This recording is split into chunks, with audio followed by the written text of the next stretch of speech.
నమస్తే అండి, నా పేరు doctor Avinash, consultant ayurvedic physician and surgeon for Medinine Ayurveda and homeopathy. ఈరోజు మనం ఈ వీడియోలో సయాటికా వ్యాధి గురించి మాట్లాడుకుందాం. ఈ మధ్యన ప్రతి 10 మందిలో 9 మంది బాధపడే సమస్య సయాటికా వ్యాధి. ఈ సయాటికా వ్యాధి అనేది ఎవరిలో వస్తుందో ఫస్ట్ ఆఫ్ ఆల్ తెలుసుకుందాం. సయాటికా వ్యాధి అనేది ఎవరైతే లాంగ్ స్టాండింగ్ గా కంటిన్యూస్ గా కూర్చుని ఉంటారో వాళ్ళల్లో వస్తుంది. ముఖ్యంగా ఇది మనము సాఫ్ట్వేర్ ఎంప్లాయీస్ లో, అలాగే బ్యాంక్ ఎంప్లాయీస్, ఇంకా కంటిన్యూస్ గా డ్రైవింగ్ చేస్తూ ఉంటారు, like car drivers, bus drivers, lorry drivers, ఇలాంటి వాళ్ళల్లో, ఇంకా లాంగ్ డ్రైవింగ్ చేసే వాళ్ళల్లో మనం చూస్తూ ఉంటాం ఈ సయాటికా వ్యాధి. ఈ సయాటికా వ్యాధి అంటే అసలు ఏంటి? సయాటికా వ్యాధి అంటే ఇదొక పెయిన్ఫుల్ కండిషన్ అన్నమాట. ఏంటంటే బోత్ లెగ్స్ లో వస్తుంది అనమాట, either left side or right side. కొంతమందిలో both left and right side లో వస్తుంది. ఈ సయాటికా వ్యాధి లక్షణాలు ఏంటో తెలుసుకుందాం. సయాటికా వ్యాధి అంటే మన బాడీలో ఉండే సయాటికా నర్వ్. ఈ సయాటికా నర్వ్ అనేది లాంగెస్ట్ నర్వ్ అనమాట మన బాడీలో. ఈ నర్వ్కి ఎప్పుడైతే దానికి కంప్రెస్ అవుతుందో అలాంటి కండిషన్లో మనకి పెయిన్ సెన్సేషన్ అనేది తెలుస్తుంది అనమాట. ఎలా అంటే నడుము కింద భాగం నుండి నొప్పి మొదలై కాలు దాకా పాకుతుంది అనమాట సయాటికా వ్యాధిలో. ఎందుకు ఈ నర్వ్ అనేది కంప్రెస్ అవుతుంది అంటే మన బాడీలో ఉండే స్పైన్, వెన్నుపూస, ఈ వెన్నుపూసలో టోటల్ 33 వర్టిబ్రాస్ ఉంటాయి. సో 33 వర్టిబ్రాస్లో లంబార్ రీజన్లో ఉండే వర్టిబ్రాస్, తర్వాత సాక్రమ్ బోన్ దగ్గర ఉండే వర్టిబ్రా, ఇవన్నీ ఈ వర్టిబ్రాస్ ఏరియాలో మనకి ఇంటర్ వర్టిబ్రల్ డిస్క్ అని ఉంటుంది అనమాట. మన బండిలో షాక్ అబ్జార్బర్స్ ఎలా ఉంటాయో అలాగే ఈ వర్టిబ్రాకి మధ్యలో ఇంటర్ వర్టిబ్రల్ డిస్క్ అనేది ఉంటుందన్నమాట. సో ఇంటర్ వర్టిబ్రల్ డిస్క్ అనేది ఎప్పుడైతే బల్జ్ అవుతుందో, బల్జ్ అయినప్పుడు అది either left side or right side అనేది దాని ప్లేస్ నుంచి పక్కకి మూవ్ అవుతుంది. మూవ్ అయినప్పుడు ఈ నర్వ్ ఏదైతే ఉంటుందో సయాటికా నర్వ్, ఈ సయాటికా నర్వ్ మీద ప్రెషర్ పడుతుంది అనమాట. ప్రెషర్ పడినప్పుడు అక్కడ కంప్రెస్ అనేది అవుతుంది. కంప్రెస్ అనేది అయినప్పుడు మనకి పెయిన్ అనేది స్టార్ట్ అవుతుంది అనమాట, లైక్ షూటింగ్ పెయిన్ అనమాట.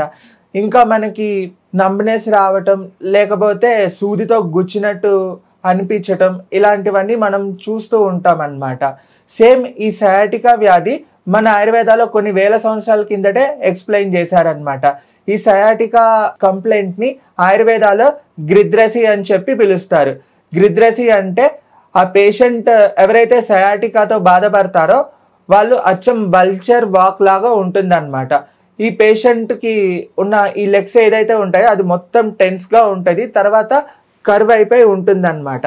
ఇంకా క్లియర్గా చెప్పాలంటే ఈ రాబందులు ఏవైతే ఉంటాయో వల్చర్, ఈ వల్చరు ఒక జంతువుని కానీ దేన్నైనా వేటాడినప్పుడు, హంటింగ్ చేసినప్పుడు దాని ప్రే అనేది ఉంటుంది కదా, తినేది ఆహారం, ఆ ఆహారము కాళ్ళ మధ్య కింద పెట్టుకుని తిన్నప్పుడు దాని కాళ్ళు ఎలాగుంటాయో సేమ్ ఈ సయాటికా వ్యాధితో బాధపడే వ్యక్తి యొక్క కాళ్ళు కూడా అలాగే ఉంటాయి. వాళ్ళు కాళ్ళు అలా పెట్టుకుని అటు ఇటు నడుస్తారనమాట.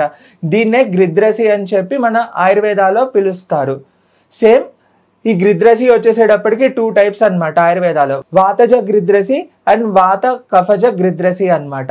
వాతజ గ్రిద్రసిలో సేమ్ ఇందాక మీకు సయాటికాలో చెప్పినట్టుగా షూటింగ్ పెయిన్, తర్వాత ప్రికింగ్ పెయిన్ అనేది కంటిన్యూస్గా ఉంటుంది అనమాట. సయాటికాతో బాధపడే వాళ్ళకి నడుం దగ్గర నొప్పి ఉంటుంది, తర్వాత గ్లూటియల్ రీజన్లో ఉంటుంది, తర్వాత కాఫ్ మజిల్ రీజన్లో ఉంటుంది, అలాగే థై రీజన్లో పెయిన్ ఉంటుంది, ఇంకా లెగ్స్ హీల్ దాకా పెయిన్ అనేది ఉంటుంది అనమాట వాతజ గ్రిద్రసిలో కూడా సేమ్. ఇంకా వాత కఫజ గ్రిద్రసిలో ఈ పెయిన్తో పాటు ఆ వాత కఫజ గ్రిద్రసిలో పేషెంట్కి డ్రౌజినెస్ చూస్తాము, అలాగే ఆకలి లేకపోవటం చూస్తాం, ఇండైజెషన్, ఇంకా 2 కాళ్ళు అనేది బరువుగా తయారైపోయి ఉండిద్ది అనమాట. అంటే హెవీనెస్ అనేది ఫీల్ అవుతారనమాట బోత్ లెగ్స్ లో వాతజ కఫజ గ్రిద్రసిలో. సో మనము ఈ గ్రిద్రసి, ఈ సయాటికా అనేది వాతజ రోగాల్లో వస్తాయి. వాతజ రోగాల్లో టోటల్ 80 టైప్స్ అనమాట. అందులో ఈ సయాటికా ఆర్ గ్రిద్రసి 1 టైప్ అనమాట.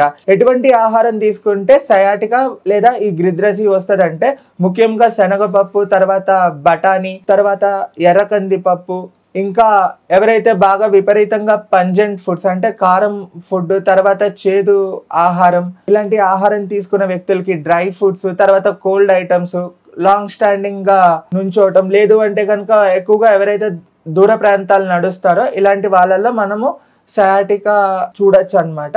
అండ్ మోరోవర్ మన ఆయుర్వేదాలో సయాటికాని ఎలా ట్రీట్ చేస్తారు.